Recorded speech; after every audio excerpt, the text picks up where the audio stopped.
What's up, kinfolk? Welcome to the #1 ranked show. I am your host, RJ Young. Thank you for watching on the Fox Sports app, YouTube, or listening wherever you get your podcast. Today, we're going to talk some ball, man. We got Texas and Alabama on the docket. We got all the general booty, and we got the slept-on candidates for 2022 most impactful transfer. I am so excited to get at this, so we're going to jump right into it with the news coming on Monday. Look, one of the cool things about working at Fox is that you get really great games to watch on Fox, on Big Fox, and now we know for sure Alabama is going to travel to Austin to play Texas on what I suspect is going to be a big noon game, right? Number one, hey, Texas, get some sleep because you kick it at 11 a.m. on September 10th. I think I'd be shocked if they were not because, frankly, that's an awesome game. I'm so excited about this because, not to get ahead of myself, but like the booty storyline, this is juicy, okay? Like, I'm having so much fun with this. So let's start with this. We got Alabama and Texas playing for the first time since the 2010 BCS championship game. You might also know that one as the year for which Nick Saban descended upon the moons with his Death Star and said, no, I run this. There is no Skywalker coming to save you. This is mine now. And he did it over Texas's dead body, all right? Texas fans feel some kind of way about this because they're like, hey, if Colt McCoy does not get hurt, perhaps Texas wins that game instead of losing at 37-21. To which I would say, you couldn't protect your winningest quarterback? You couldn't protect the dude that's named after a horse at the 40 acres? I'm saying, Garrett Gilbert came in, got waxed because that Alabama defense was like that. It didn't even matter that Greg McElroy was the quarterback. You could have put me at quarterback for Alabama. Still gonna run people down, okay? So Texas has that staring back at them while also getting to say, hey, we're 7-1-1 against Alabama all the time. I put that out there because I thought that enough people would be in on the joke on the tweets. As I said, thought you should know. But apparently, some of y'all Bama and SEC stands took that rather seriously and to heart. It's like about, yo, RJ, I went and checked on the dates for these games, and it's been some decades. Want to say it was like William McKinley, who was the last president, the last time that Texas beat Alabama, to which I'm going, the best take is always going to be a fact that people want to argue. It's what I built the whole show and my whole being around. Find a fact that people want to argue, and that is 7-1-1. And then we get off the rip, we got Sarkeesian versus Saban. You'll know Steve Sarkeesian was the last offense coordinator at Alabama to win a national championship. You'll also remember they went 13-0, which led to him getting the job on the 40 acres. It's not just Sarkeesian that is there, though. It is also quite a few former Bama staffers and former Bama players. Now, I thought one of the things that was most interesting about all of that is that I'm not totally sure that of all those dudes, the one that is going to have the most to say is actually Quinn Ewers. Okay? Now, let me walk this out. Number one, we got the best quarterback to come out of Texas in quite some time. First, we had Ewers commit to Ohio State, reclassified to go reportedly take $1 million in name, image, and likeness money, only to transfer back home to Austin to play where everybody thought he should be playing the first time after leading the South Lake Carroll Dragons to a state championship appearance, right? So now you have that dude who is on the short list of the 6 players who achieved a 1.000 rating according to the 247 composite. Like another former Texas quarterback named Vince Young. So all that, and you have Quinn Ewers in a position to lead Texas to its biggest win since Vince Young took down SC in the 05 championship game. I remember watching Vince strut into the end zone. I remember the rose in his teeth. And I remember thinking, They just beat the best team I've ever seen. That '05 USC team with the homie Matt, the homie Reggie. You know the group that was there. And I'm saying, did I think anybody else would match that? Well, we've seen 2018 Clemson. We've seen 2019 LSU. And now we have seen 2020 Alabama. Dudes that were on that team are not only coming to the 40 acres, they've already transferred to the 40 acres. All right, so start with this.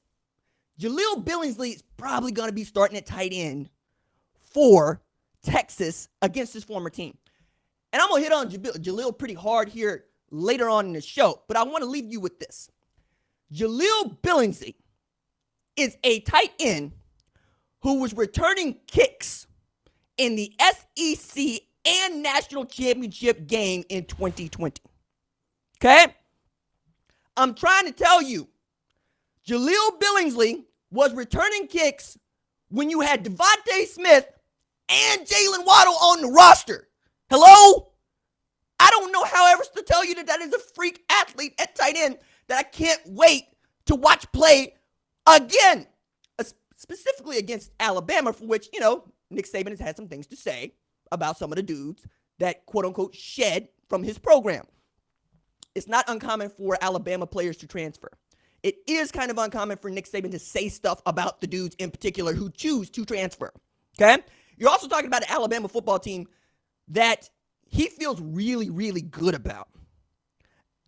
I've always led with this. If Nick Saban feels good about his roster come preseason camp, everybody should be on 11 because he feels like he's going to run y'all down. He feels good about this roster after spring football. Talk about there's no complainers. Everybody is on the same page. Everybody's pulling in the same direction. He feels like he's about to absolutely do another 2020 on folks. And wouldn't he love to do that against a dude that I believe is going to be pretty doggone good in 2022, and for which I'm on a short list of people saying, hey, I think Texas is going to be pretty good, to which I got one particular bit of pushback, which I can see, kind of like USC. I don't know what the offensive line situation is going to totally look like, but if it's halfway decent and you can stay long enough to, exist between the snap and handing Bijan Robinson the ball, exist between the snap, the play action pass, and Bijan Robinson, and then Xavier Worthy or Isaiah Nair, or maybe a Jai Hall. Enroll, dude. All right. So for those of y'all don't know, Ajay took down his social media post that had all the Texas stuff on it, and the 7-on-7 coach having to come out here and tell everybody, I expect him to be enrolled in Texas by the end of the month. To which I'm going, fine. But here's the thing, though. They had Jordan Addison just down there visiting, which means that a stupid, awesome receiving core, not trio, receiving core could be even more awesome. I'm excited for all of this, right? I'm also looking at this going, Bryce Young is the reigning Heisman Trophy winner. Think about this. You got the reigning Heisman Trophy winner going to Texas in a game that might be as pivotal, the word is pivotal, as the 2019 LSU at Texas game. Remember that? That was a game it felt like Tom Herman and Sam Ehlinger could have won. Probably flips around the entire trajectory of not just that season, but those two, that player and that coach in particular. I think that this game is going to be as pivotal, got it this time, as that game was. Plus, there's still some room for growth for Bryce, right? Sometimes he looked indecisive. Like, you got to be able to go carve up an Auburn team that wasn't very good, and he wasn't able to do that, right? Now, Cincinnati being one thing because Cincinnati had an outstanding defense, and then Georgia, right, showing you what's really good. So you can still frustrate him. But the Texas defense has a long way before we start comparing them to even Cincinnati in 2021, let alone Georgia in 2021. I understand that. But I expect Pete Kwiatkowski to be about it. I also expect not just Steve Sarkeesian, but the assistants that he hired away from Alabama to be emptying their notebooks of what they can tell everybody about their offense and defense and special teams out there at Bama. Let's not forget, Kyle Flood was offensive coordinator on that offensive line coach on that 2020 National Championship team. He's now the offensive coordinator and O-line coach at Texas. Jeff Banks, coach special teams tight ends. It's almost as if Texas would love to get a monkey off of their back with a win against Alabama which would lead everybody to believe what I think, which is Texas is on its way back, right? Now, it's hard to say that after going 5-7, losing Kansas and Austin. I understand that. But two things on that. One, that game was awesome. And while I had a very good time dunking on Texas because I'm an Oklahoma fan, I enjoyed watching that game. And also, you know how I feel about Lance Leipold. Like, that man's going to figure it out at Kansas. Everything on that. I will put everything on that. That man is an outstanding coach.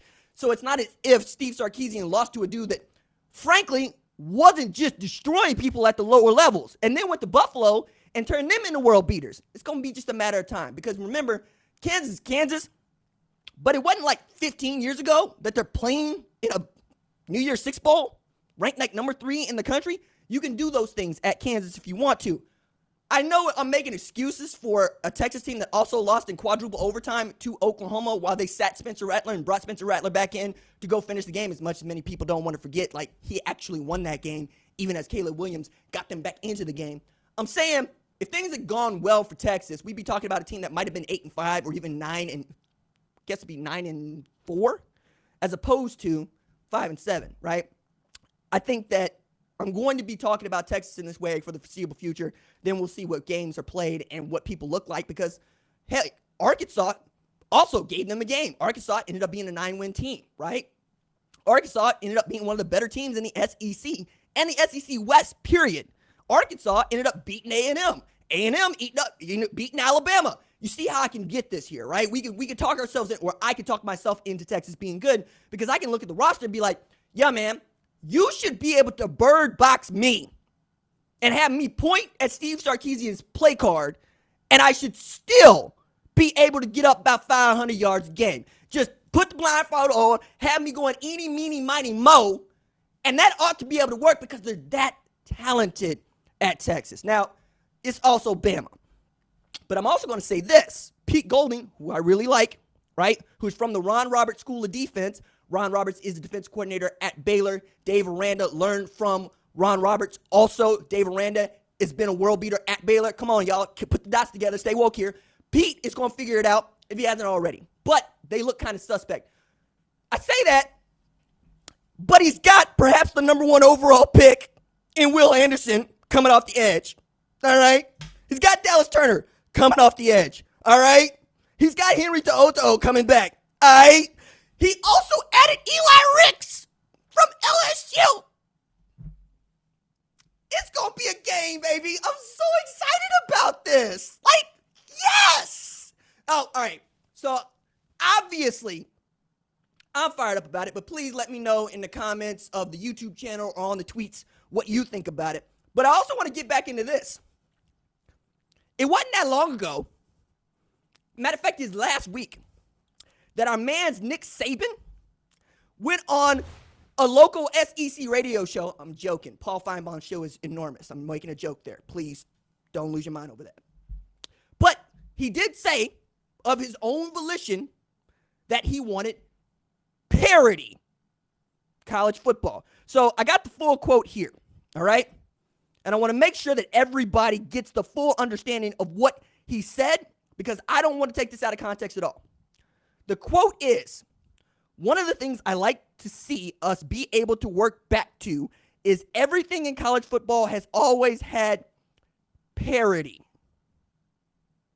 I don't think we have that balance right now, which could affect the parity of college football and college athletics as a whole. I know we've got a lot of good people working on it, and I'm sure they'll come up with a good solution. Child, please. Hold up. Wait a minute. Something ain't right here. I don't think he knows, or I should say this. I think he wanted to use a different word there. I'm going to give Nick Saban credit for wanting to get back to perhaps what college football was in 1995, which doesn't make him much dissimilar than most of the people that claim to like this sport. But I'm asking, what do you like about this sport? If you wanted to look like it did in 1995, I'm trying to push it into the future. But I can understand that would put him into a group of the majority, quite honestly, that want to see, Nebraska when it was a world beater and couldn't nobody play with them. Or, I don't know, maybe Florida State when they were a world beater and couldn't nobody play with them. or Florida, right? College football has never had parity. That's why this is funny, okay? It's never, ever, ever, ever, ever had parity. The best teams have always been the best teams because this sport is built for apex predators. It is built for capitalists, real ones. They would love nothing more than to say, hey, look, forget scholarship limits. Let everybody in, okay? That means that Oklahoma, Ohio State, Alabama, Texas, Florida, Florida State, LSU, I can put about 20 teams in the category of saying Notre Dame, we can go get who we want to get because you're not going to stop us because we've been doing this. And the only time that we actually saw somebody try to get on the good foot, it wasn't by saying, hey, let's make the rules all the same. Let's put a budget restriction in. Let's make the engine slower. Let's limit the side pods. You see the F1. Keep this up because I'm going to keep making F1 references. Everybody's going to be on this train or not on this train, but I'm going to keep doing it. Anyway, the last time I saw somebody try to do that, you know what they were called? Houston. You know what happened to them? They didn't get to play on national TV for a full year, but they were still so damn good that Andre Ware won the Heisman without playing one game on television. You know what else had happened? Southern Methodist. They decided, hey, look, what if we just met the payroll? What if we told, Eric Dickerson, take that car at A&M, drive it all the way up to Southern Methodist. We got you, fam. We got you. Then they decided that they want to enforce the rules as they were. Get out of my face, man. Okay, this is also a man in Nick Saban who has never believed in parity. As a matter of fact, Nick Saban saying he wants parity is like the Empire rolling up with the Death Star and telling the moons, I'm tired of destroying all of you. Please. Nick Saban want parity is like a Targaryen saying it wishes it wasn't the only family with dragons. Okay? Nick Saban saying he wanted parity is like being a two-legged man against a one-legged man in that one contest.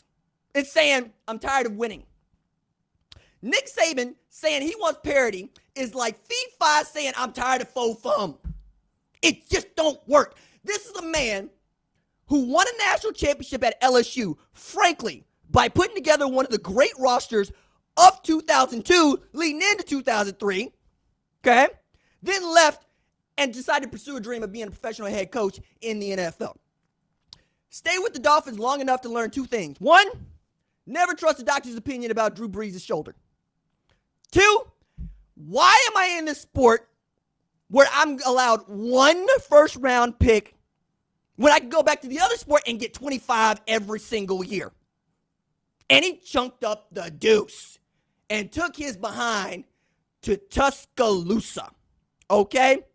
In the words of the immortal Miss Terry, she said, we looked at Alabama and we saw another LSU, and I'll be doggone if they were not right. Okay? I'm trying to tell y'all, he left the NFL because it is too much of a socialist organization. They said, hey, if you are trash, we will give you the pick of the litter in the upcoming draft. To which Nick Saban looks and goes, how does that even make sense? Why would I go out of my way to try to win the Super Bowl if I'm going to be punished by getting bad football players? No, I want to win championships, and I want to win multiple championships. It's why we're talking about Nick Saban having won seven national championships and 6 in Alabama since 2009. Get out of my face, man. Parity? You don't want no parity. You just want to be able to keep your hands in everything, and I understand that. Doesn't make you any different than every other college football fan who's not me. I'm here for the chaos. I thrive in it, okay? You know, part of my story is looking at this landscape and going, nah, I can work in this. Because when it all feels fair and the rules are all the same, yeah, okay, little dudes don't get to show out. But if you throw a wrench into those rules and you make it a little bit more difficult for the money folks to move around, guess what the nimble folks are going to do? We're going to come get you. That's why I'm telling y'all, watch your back. Houston joined the Big 12. That's why I'm telling y'all, watch your back. Central Florida joined the Big 12. That's why I'm telling y'all, watch your back. Brigham Young joined the Big 12. They're a Power 5 school now, which, by the way, is my awesome segue into this. This is a precursor to what the SEC will look like in 3 years. Think about this. Oklahoma and Texas decided they wanted to smoke. They wanted all the smoke. Now, we could get into the entertainment aspects of this and how this works out TV deals, but that's for another show and that's for somebody else to do. But I am going to say, you're joining a league that 1 through 10 of its first 14 teams can all beat you. Okay? Matter of fact, if you put Oklahoma or Texas into the SEC West as it is, one of them is going to finish the season with 8 wins and try to tell everybody they're happy about it. That ain't the way that Oklahoma's been getting down. It's certainly not the way that Texas wants to get down, because Texas ought to be what the Yankees or the Red Sox are at baseball, or the Dodgers. You ought to be able to throw money at this, especially in the name, image, and likeness era. All they do is make MBAs out there, man.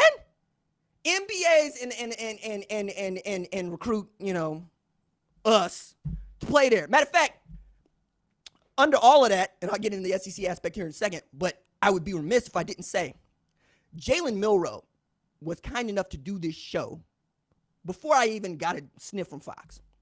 And I love Jalen Milroe. Jalen Milroe was all set to leave Katie Tompkins and end up at Texas.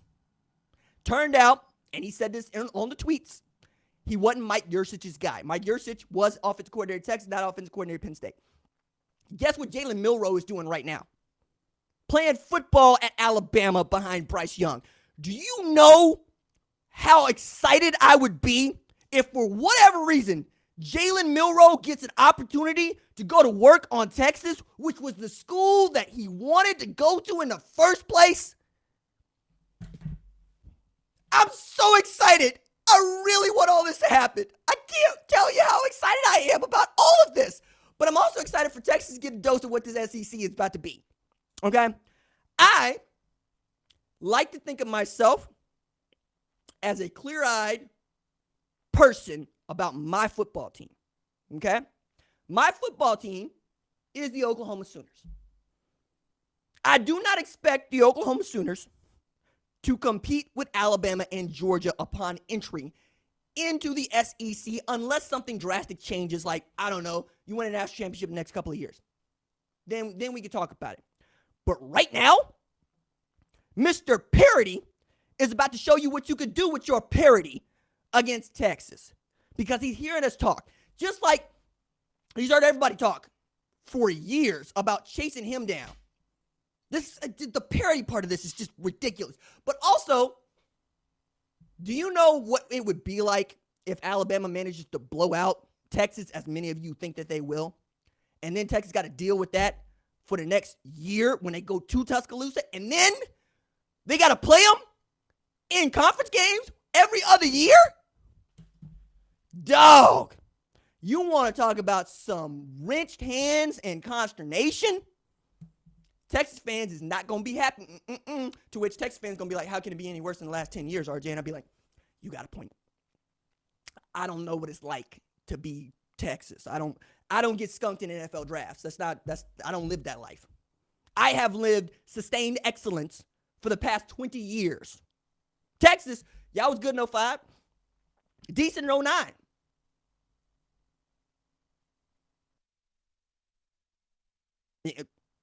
Feel free to tell me anytime that y'all had Sugar Bowl, right? 10-4. When Sam Ehlinger said y'all were back, before I said y'all were back. I'm saying, if you are Texas Longhorns, throw everything you got at beating Alabama. Leave no stone unturned. If you got to, make like the Iowa Hawkeyes back in the days of Hayden Fry and paint the visiting locker room pink. I don't care what you got to do. Find a way to give Mr. Parody some parody. Turn that into a ball game. Keep it to one score. And give yourself an opportunity to beat the man that everybody wants to beat. He is the lineal champion. To beat a man, you got to beat the man. And then you can make like my man's Ric Flair. Yeah, you know I got to do it. It's so hard for me to sit back here in this studio, listening to a guy out here hollering my name, when last year I spent more money on spilled liquor and barred from one side of this world to the other than you made. You talking to the Rolex wearing, diamond ring wearing, kiss stealing, woo, wheeling dealing, limousine riding, jet flying, son of a gun. And I'm having a hard time holding these alligators down. Woo! Texas, that was free. That's probably as hype as I'm going to be about Texas until September 10th. So you're welcome for all of that. All right. So I want to get from Alabama, Texas, where I'm having just a hell of a good time, right, into what I'm really excited about. All right. So start with this. We got some big booty news, y'all. That's right. That's right. We got some big booty news. Okay. Junior college quarterback out of Tyler, Texas, General Axel Booty, has committed to the University of Oklahoma. Please stand up and be proud of General Booty. Because, look, along with the big booty news that happened last Saturday night, where we get General Booty, who I am henceforth going to probably refer to as Shake, Shake, Shake every single time. Just call him Shake, Shake, Shake. And if you don't get it, then that's on you. But you'll get it by the end, I swear. Okay, so at Tyler Junior College, right, let's get the measurables out the way. The General made like the Gap Band and dropped a bomb on him for 3,410 pass yards, 27 tutties for the booty, okay? This is a real bowl game, by the way. Tips, Champs, and Champs is CHAMPS with a period after each one. Heart of Texas Commerce Bowl in Texas, in Commerce, Texas. He won MVP, completing 33 of 55 passes, 295 yards, in a 28-7 win for a team that still gets to be called the Apaches against Coffeyville. By the way, I've been to Coffeyville in Kansas. Ain't nothing there but the team playing football. It's a long time ago when I'm throwing women in the air, catching them by their feet, doing the cheerleading thing. But with those kinds of numbers at TJC, I can't wait to see what he looks like when he's got those great fat bottom boys in Norman blocking for him. Forget Rosie, okay? That's a whole lot of Roscoes. You understand what I'm saying? You know what I'm saying? Look, like Diddy, Nelly, and Murphy Lee, I cannot wait to watch Booty shake a tail feather. Just going to be back there dancing in her pocket, moving around, grabbing everybody's attention, just like an ugly baby called Denzel, where you just got to, that baby named what? Now, in as far as my man's name, General Booty, he told the Dallas Morning News this. Obviously, my name's an attention grabber, and people like to do headlines with it. Oh, yeah. Oh, you right on both accounts. But I like to show people with my play that I can back it up too. Juvenile, just. Okay. I have done that. I'm going to continue to do that as well. Give them a reason to remember my name. Hey, dog. You could be a man off the street and I remember your name. It's great that you are a top flight JUCO product, who, by the way, was doggone good at Allen. Played 4 high schools in 4 years. Showed out at Allen, right? Was really great before choosing Tyler Junior College. But this is also not happenstance. You might know the Booty name if you're from the boot. Okay? If you are an original boot boy, you know the Booties. You know the Booties can get down on it. You know what I'm saying? Just drop back, pop it like it's hot. Just pop. Now, his granddaddy, General Booty's granddaddy, is Johnny Booty. Johnny Booty played his college ball at Mississippi State and Arkansas. And then he had 3 sons. Okay? Like Father Abraham had many sons. And many sons had Father Abraham. His uncle, I should say, General Booty's uncle, is Josh Booty. And he was a prep All-American, right? Quarterback, 1993. Eventually became number 5 overall pick in the Major League Baseball draft. Talent. Arm talent. General Booty's father, Abram Booty, see the Father Abraham joke laid in there, played wideout at LSU, Boot Boy, and was briefly signed with the Cleveland Browns. His uncle is also, third uncle, John David Booty, who everybody's like, yo, you mean the dude that was great before Matt Leinart was great? I do, right? John David Booty also ended up winning 2 Rose Bowls for the USC Trojans. And there is a great picture of General Booty sitting atop Pete Carroll's shoulder, being shown around the Coliseum. Actually pretty cool, right? Now, General Booty's mama's name is Amy. And she was kind enough to tell us a story about how General Booty got his name. She told the Dallas Morning News, Abram, her husband, his father, really liked the military. And he liked the U.S. Army in particular. He liked it so much that he decided if he was going to have a son, he was going to name him General. And he told Amy this while they were dating. For women that I might have dated, might have been a red flag. Might have been like, you want to do what? No, not Miss Amy. Miss Amy said, I'm down with that. Why? Because his middle name's going to be Axel. And we'll just call him Axel. But General Booty, he wanted to be saluted. And I'm using that as a joke because they tried to call him Axel, and that boy would not answer to Axel. They said, General, he rose up. Yes, ma'am. Yes, sir. Man was meant to be general from the day he was named General. Now, there's an apocryphal story about Josh Booty playing at opposing minor league ballparks where apparently the PA announcer had the sort of sense of humor that I do, and they would play Miss New Booty by Bubba Sparks when he walked up, but it's apocryphal, right? I doubt it happened because he played well before Bubba Sparks dropped Miss New Booty on us in 2006, the year of my graduation, because, well, of course it was. So I thought about it this way. What would be the top 5 walk-up songs for General Booty at the Palace on the Prairie? And I had come up with 5 that you might absolutely love. Starting number 5, Bootylicious by Destiny's Child. Okay. This one is easy. I don't think you can handle this. I don't think they can handle this. If you haven't heard the song, it'll make sense. Go look it up. She's talking to Kelly and Michelle. It's a great song, right? It's a great album, quite honestly. Matter of fact, Destiny's Child is responsible for giving me the anthem Soldier. Because whenever I just wanted to fill myself up, and I had my G-Unit shirt on, and I had my hat backwards, and I had my little sidekick on, and I had my Dickies on my boots, I would have Soldier playing in my little POS Oldsmobile Alero, thinking I was somebody. Okay? Bugaboo, also love that song. But the one that really spoke to me is Bills, Bills, Bills, because that was I was coming to understand. Don't no woman want no broke man. Don't no woman want you to be running up her phone. Don't no woman want you to be using her car to go to work. Be a dude about it. Go get your own stuff. She put your man on game. They put your man on game. But Bootylicious, that's for me. That's for the people. Number 4 on my list of top 5 walk-up songs for General Booty.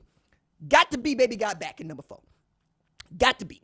Okay? Look, he throws that ball long and strong with wideouts who are down to get friction on. It works. Sir Mix-a-Lot. You're the man. I love you for this. Look, go ahead and tell a story on my mama. So my mama went to a karaoke birthday party at her job when I was about 9 years old. She took me and my little sister to the karaoke birthday party because she a black woman and she don't have no babysitter. So it's not that big deal.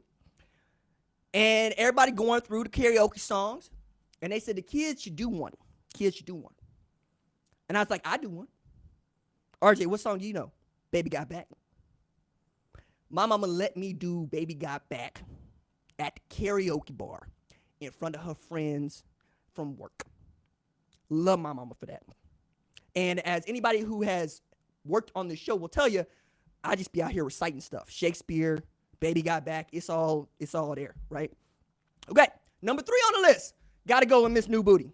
Got to be with Bubba Sparks and Miss New Booty. The man's name is General Booty. But also, for those games, when he throws for 300 or more yards, we get Booty, booty, booty, booty, rocking everywhere. Booty, booty, booty, booty, rocking everywhere. Rocking everywhere. Rocking everywhere.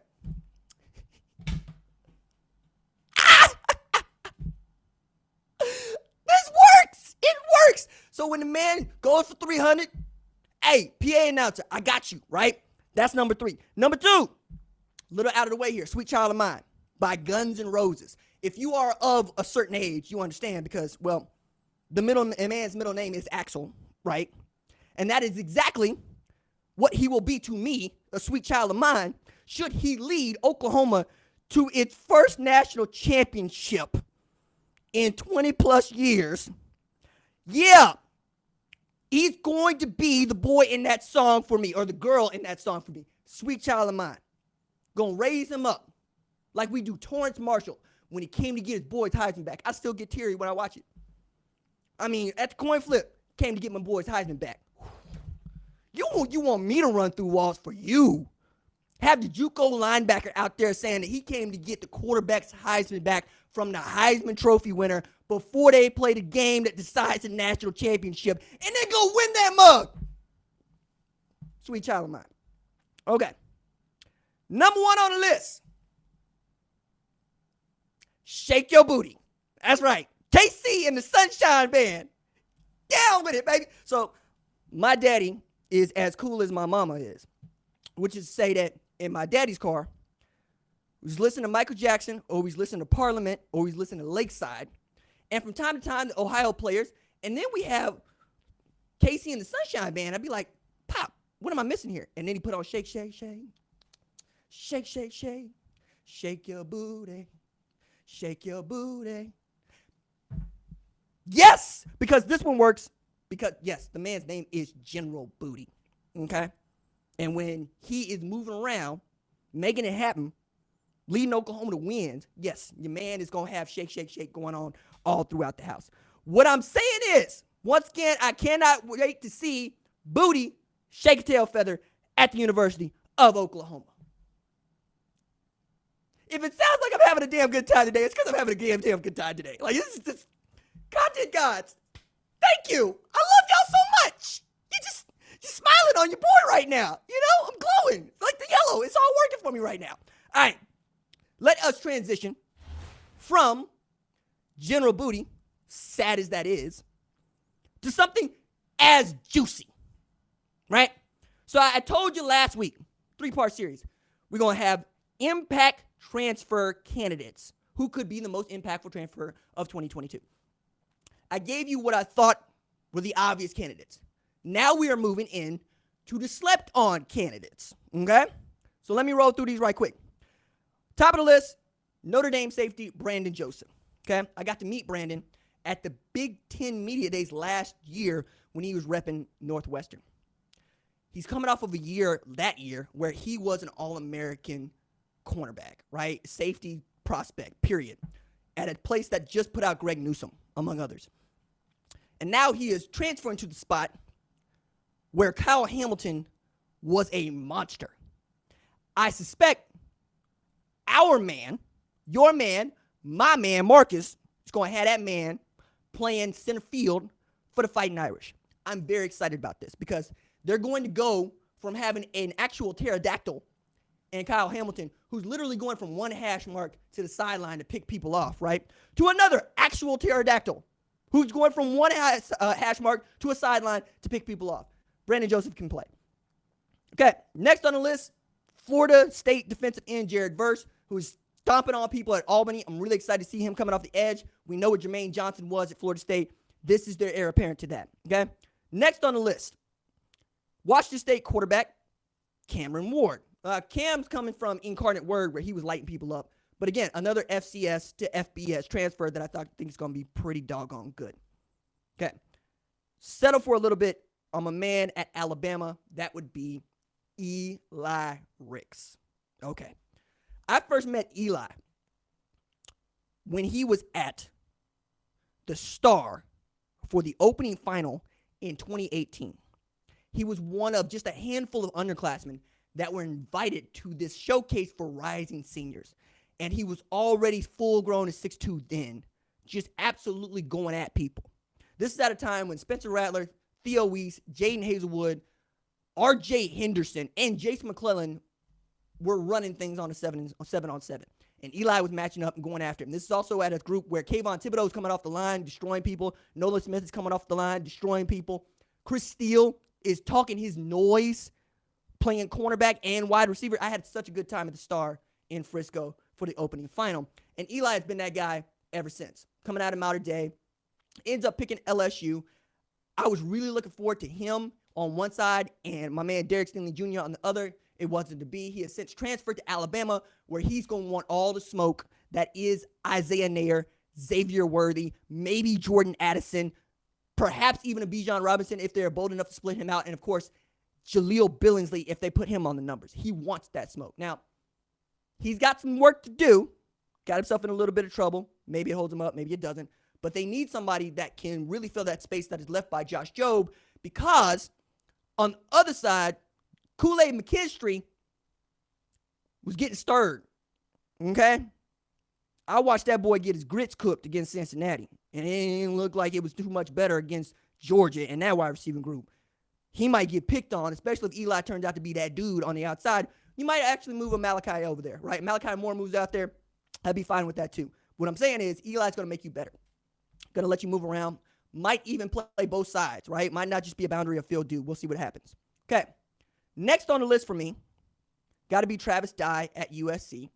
I think he slept on because we know so much about the wide receiver group out there, and because not a lot of people were paying attention to Oregon after, they lost to Utah, such as it is. But he was outstanding for them. We had over 1,200 yards rushing, and I think he's going to be outstanding at USC if they get the offensive line situation figured out, which is a big if.